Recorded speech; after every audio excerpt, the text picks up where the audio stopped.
Hey, what's up, guys? It's Cory, real estate guy, and I want to talk to you more about debt to income, which is your ratios of how much you bring in total minus all of your debt. Okay, so we get caught up a lot of times on the FICO score, and I talk about it quite often because the FICO score does impact your purchasing power tremendously, but that's not the only factor. Okay.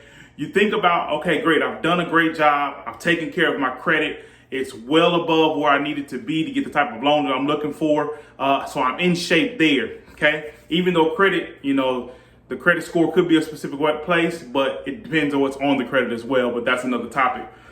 Another big topic is the debt to income ratio. And what that means is an institution that's going to lend you money is going to look at how much money you bring in gross. Okay, that's before taxes.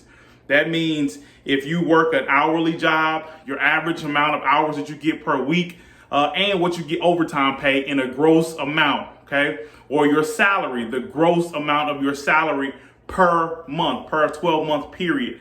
And that number is then taken into account as this is my total income. Wherever income is coming from, in order to get the best deal, you want to show that. I know some people don't like to show all their income. They just want to show enough income to get a certain amount. And that's fine. That's cool. Do what you need to do. But those of you that need to show a certain amount of income and you need to pull from wherever you can, that is what you're going to be doing. You're going to be pulling the gross amount from whatever job you have. If you Uber, if you work at McDonald's, if you work at the hospital, wherever the case you may be, you want to factor in what that is gross. That's the first thing you want to embed in my head. How much money am I bringing home every single month before anything else and before taxes?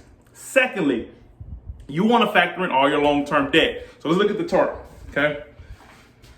Long-term debt, you got credit cards, utilization, car notes, student loan, you have personal loans, other properties, those of you that are investors, other properties that you may have that you have under a traditional loan. Okay, a lot of people that are investors, they get a house, either they flip it or they're going to get a home that they're going to hold and then they're refinancing it to either their name or their entity. Those are factored in as debt because you have to pay those out. Even if you have tenants in there moving in, that factors into your debt if you're trying to get a different loan for another home. Loans that are co-signed. Oftentimes I see people co-sign for a car or maybe they've co-signed somebody else to get a mortgage. You have to assume those debts when you're trying to buy your personal or your primary house as well. So keep that in mind, etc. Anything that's long-term, okay? I also put here, something that takes more than 10 months to pay off. So that's a good thing. Say, for instance, you have a car note. Okay, that's one of the biggest things. You have a car note and it is March now, and 9 months from now, at the beginning of December, if you stay on your track for your normal payments, that's going to be paid off. It won't be factored in. So that's a good chunk of change depending on how much your car note is that won't be factored into your debt to income ratio.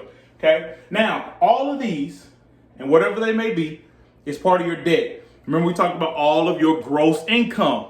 What a lender wants to see is that all of your debts, including your potential mortgage payment, your PITI, principal, interest, taxes, and insurance, including that number, they want to see that. Here's just one of them, 50% or less. A lot of the times it's less than that. Sometimes it's 45% or less or 43% or less. It depends on what type of loan you're looking for. But I want you to understand that. That's the method. That's the math.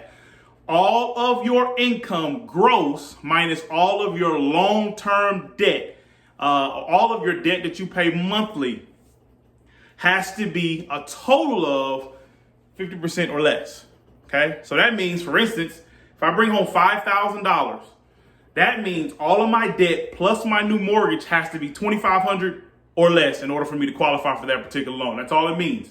So when you have high volumes of debt, car note, credit cards, student loans, and those equal up to a large amount, think about that. Plus the mortgage that I'm trying to take out is going to take up a huge chunk of my income, which will push me out from qualifying for specific loans, even if I have a strong credit score. So I wanted to shed some light on that. Make sure that you are gaining as much income and you are lowering your debt as much as possible. Pay things on time. Make sure your FICO score is straight, and you should be good for this year to purchase a home. It's Cory, real estate guy, talking about debt to income.